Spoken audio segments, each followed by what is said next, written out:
During Ramadan, people in Maninjau has tradition to make rakikrakik, a kind of a raft made from an arrangement bamboo pieces and designed with the various ornament and decoration to welcome Idul Fitr. I'll show you how people here to make rakikrakik. Let's get going. This tradition predates before the 19th century.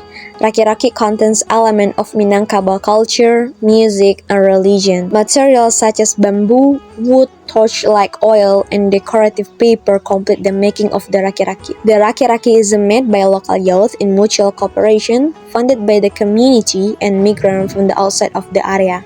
The process of making the rakikrakik starts from the first day of Ramadan. The making of the rakikrakik requires high creativity. There are several ornaments made such as mask, rumah gadang, jam gadang, carano, and other miniatures. This is a frame of unfinished raft that people make in Maninjau. In its performance, the rakikrakik will be accompanied by various musical instruments like talempong, saluang, and tambua tansa.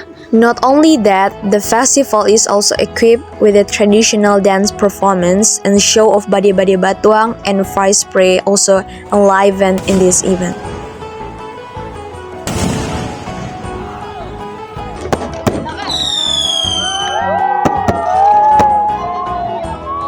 Rakikrakik is a tradition from the ancestor that must be maintained, has a purpose to welcome migrant people who back home, and as a culture introduction for the outside communities. At the end of the event, the judge will determine who is the winner in making and the best performance of the rakikrakik.